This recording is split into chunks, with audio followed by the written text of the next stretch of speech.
नमस्कार, मैं अभिनय आकाश और आप देखना शुरू कर चुके हैं प्रवास साक्षी का special show yes my Lord.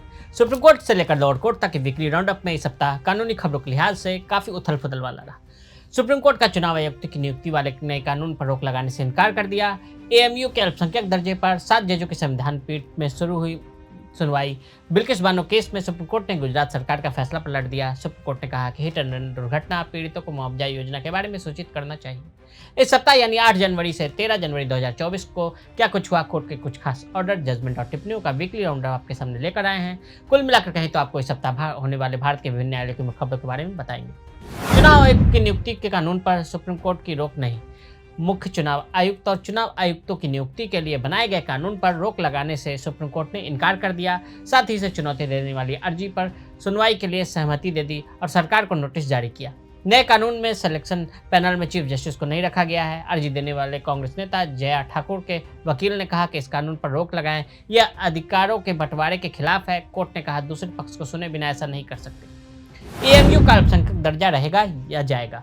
Supreme court ने पूछा है कि एएमयू अल्पसंख्यक संस्थान है या नहीं। ये चीज़ कैसे मायने रखती है, क्योंकि यूनिवर्सिटी अल्पसंख्यक टैग के बिना भी राष्ट्रीय महत्व की संस्था बनी हुई है। एएमयू का अल्पसंख्यक संस्थान का दर्जा काफी समय से विवाद का विषय बना हुआ है। 5 जजों के संविधान पीठ ने साल 1967 में एस अजीज वर्षा बनाम भारत संघ के मामले में फैसला दिया था कि चूंकि एएमयू एक सेंट्रल यूनिवर्सिटी है, इसलिए इसे अल्पसंख्यक संस्थान नहीं माना जा सकता।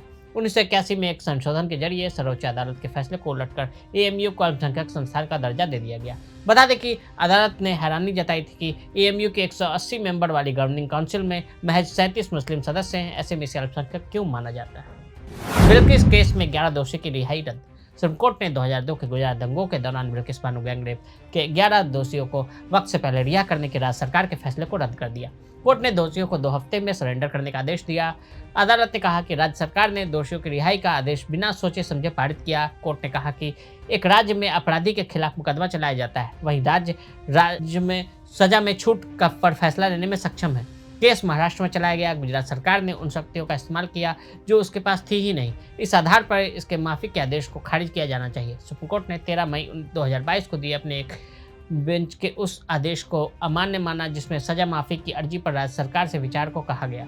कोर्ट ने कहा कि वह अदालत से धोखाधड़ी करके और तथ्यों को छिपाकर हासिल किया गया था। इस आदेश का लाभ उठाकर अन्य दोषियों ने भी सजा में छूट की अर्जी दे दी। गुजरात सरकार की इसमें मिलीभगत थी, उसने दोषियों में से एक के साथ मिलकर काम किया। हिट एंड रन मामलों में सुप्रीम कोर्ट का बड़ा फैसला। सुप्रीम कोर्ट ने केंद्र को हिट एंड रन दुर्घटना में पीड़ितों को दिए जाने वाले मुआवजे को बढ़ाने के लिए मोटर वाहन अधिनियम में संशोधन करने पर विचार करने का निर्देश दिया। साथ ही सरकार को याद दिलाया कि समय के साथ पैसे का मूल्य कम हो जाता है। मोटर वाहन अधिनियम पीड़ितों को हिट एंड रन दुर्घटनाओं के दौरान मृत्यु के मामले में 2 लाख और चोटों के लिए 50,000 का मुआवजा देने की अनुमति देता है। न्यायाधीश एएस ओक की अध्यक्षता वाली पीठ ने कहा कि हम केंद्र सरकार को इस पर विचार करने का निर्देश देते हैं कि क्या मुआवजे की राशि को धीरे धीरे सालाना बढ़ाया जा सकता है।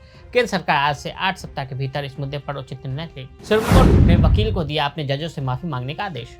सुप्रीम कोर्ट ने एक वकील को उन न्यायाधीशों से बिना शर्त माफी मांगने को कहा जिन्हें उसने निशाना बनाया था। इस वकील को दिल्ली हाई कोर्ट एवं राष्ट्रीय राजधानी की जिला अदालतों के कई न्यायाधीशों के खिलाफ दुर्भावनापूर्ण, अवांछित और बेबुनियाद टिप्पणी करने को लेकर आपराधिक अवमानना का दोषी ठहराया गया था और 6 माह की कैद की सजा सुनाई गई थी। दिल्ली हाई कोर्ट ने 9 फरवरी को इस वकील को अदालत की अवमानना का दोषी ठहराया था और 6 माह कैद की सजा सुनाई थी एवं 2000 रुपये का जुर्माना भी लगाया था। तो आज हमने आपको इस हफ्ते की कानूनी दुनिया से जुड़ी खबरों के बारे में बताया। आज के लिए दे इजाजत। ऐसी रिपोर्ट्स को देखने के लिए देखते रहे प्रभास साक्षी। अगर आप भी लेना चाहते हैं देश दुनिया की तमाम जानकारी तो आज ही सब्सक्राइब करें हमारे चैनल को। साथ ही नीचे दिए बेल आइकन को जरूर दबाएं ताकि हर अपडेट आप तक पहुंच सके।